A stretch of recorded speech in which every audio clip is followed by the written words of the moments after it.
Inside the mind of Brandon T. Adams. Welcome back to Inside the Mind of Brandon T. Adams, and this is Inside the Mind of a CEO.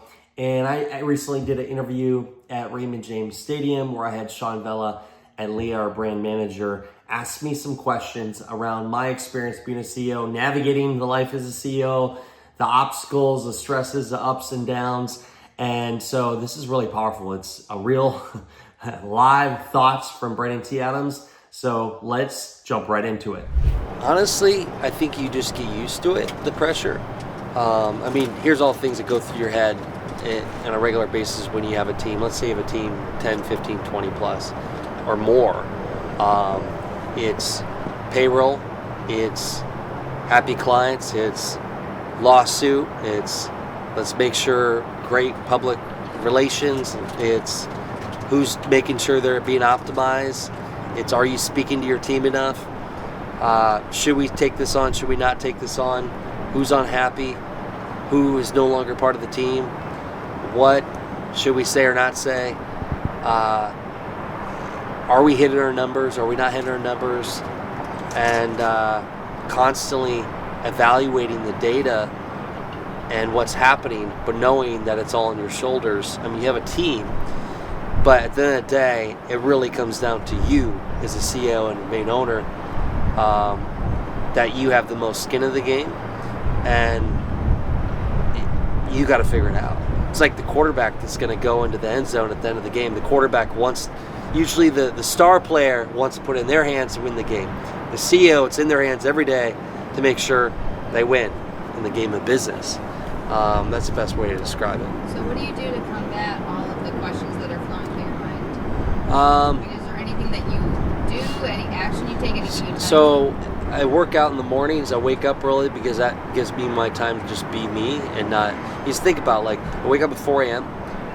If I wake up, once I start my day at 7 a.m., 7:30, messages start flowing, things start happening, good, bad, ugly.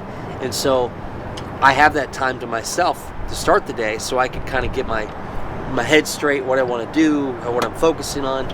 So that, and also exercise and meditation and stuff. I know it's cliche, but that's actually my time to, like, get my brain right. And then not letting things get to you, because if you get too stuck on the thing that could be the obstacle to your business or the thing that's happening around the business, if you're too focused on that, from my own experience, it'll actually get to your head and affect your productivity. So you can't get too stuck on it, but you also got to put something in place to handle it. It's 100% worth it. The sacrifice is always worth it. You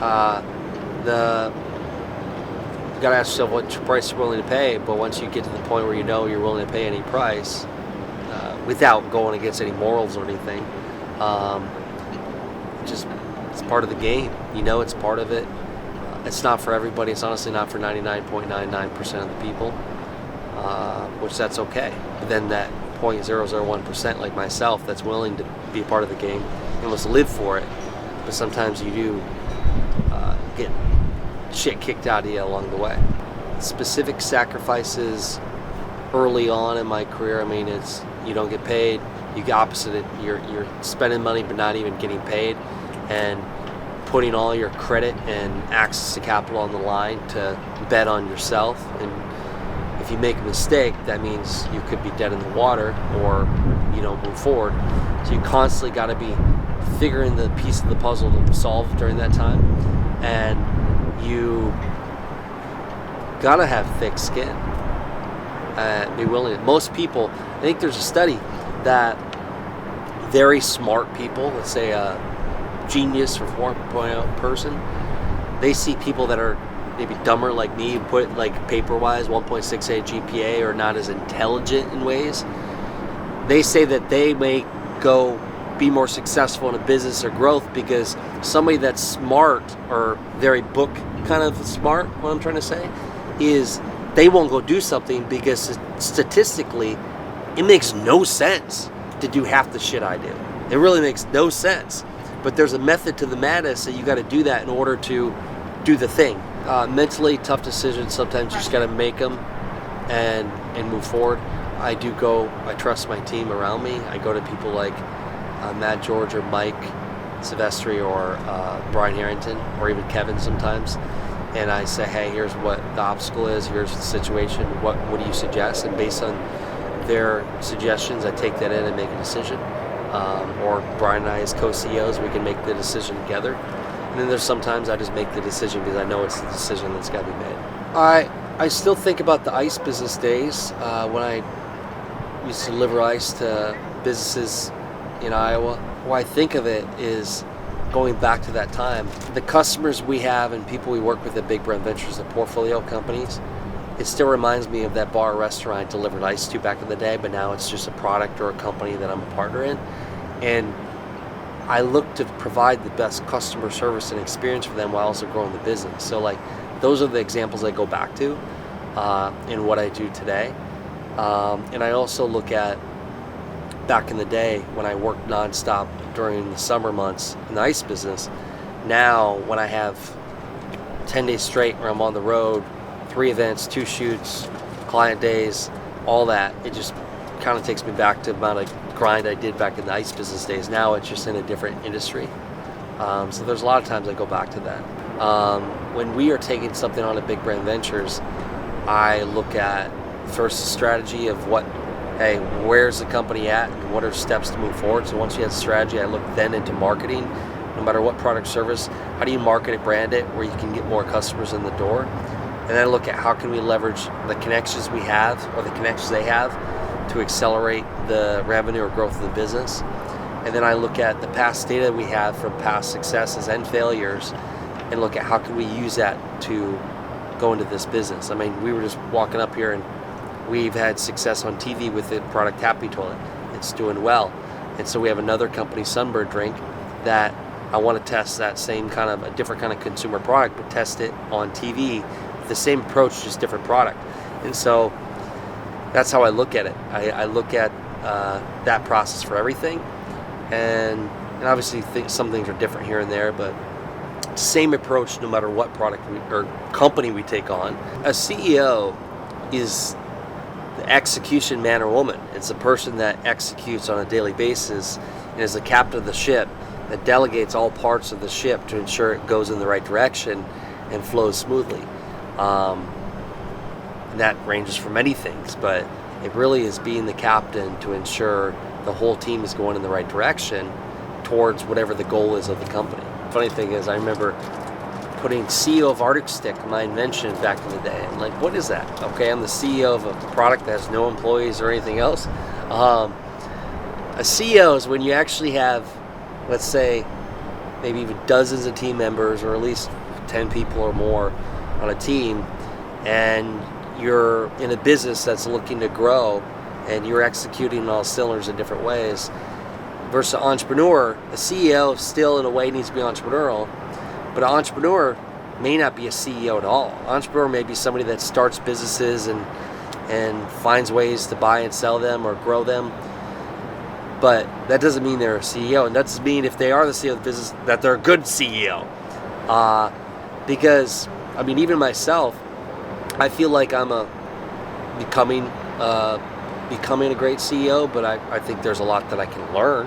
One thing is me letting go of certain things and letting my team have the freedom to run with things, and instilling that trust in people. I have a lot of trust, I think, in our team and freedom than most people, but there's certain areas I could probably let them run with more.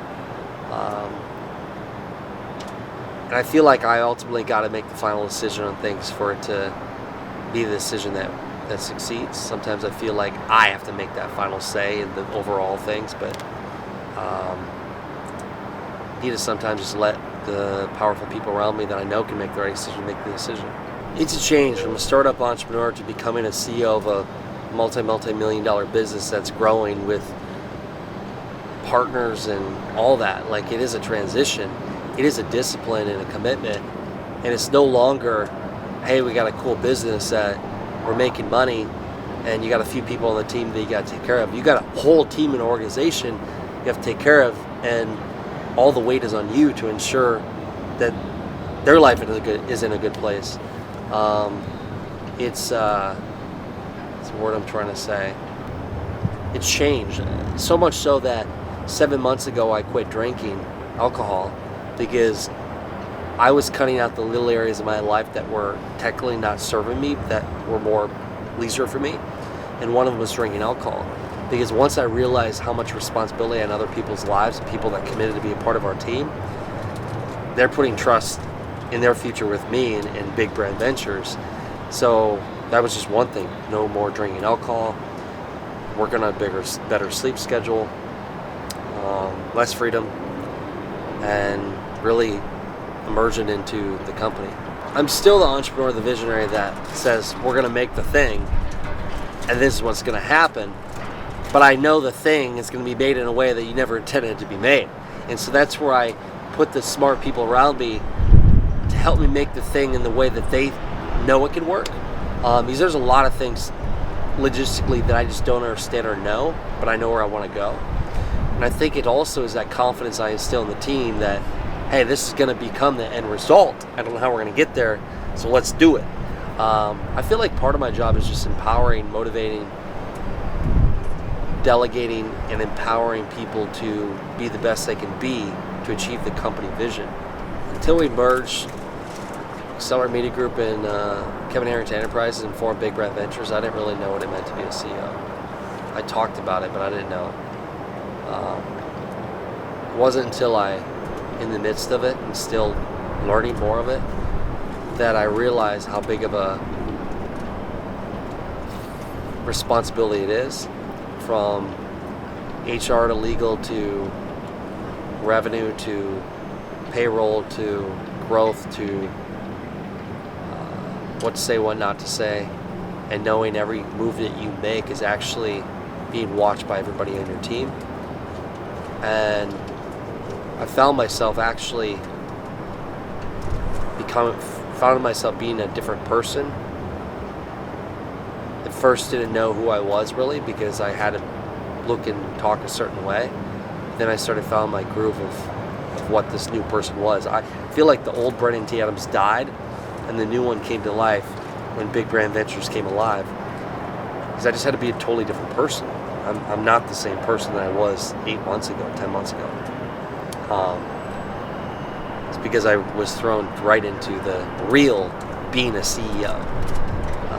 So it's like I say, becoming the CEO. I say I became it, but I'm becoming it still, and I will be 2, 3, 4 years from now as we grow as a company, because there'll be more and more endeavors, more members, more everything, which brings more challenges and opportunities. Thanks for listening and watching. I'm curious to hear your thoughts, what you thought about this episode, and my thoughts around a CEO, especially around yourself. If you're navigating the life as a CEO with employees and tasks and responsibilities and everything else, send me a direct message at Brandon T. Adams on social media, or send me an email, brandon@brandonTadams.com, or even CEO@bigbrandventures.com. And as always, here's to your success.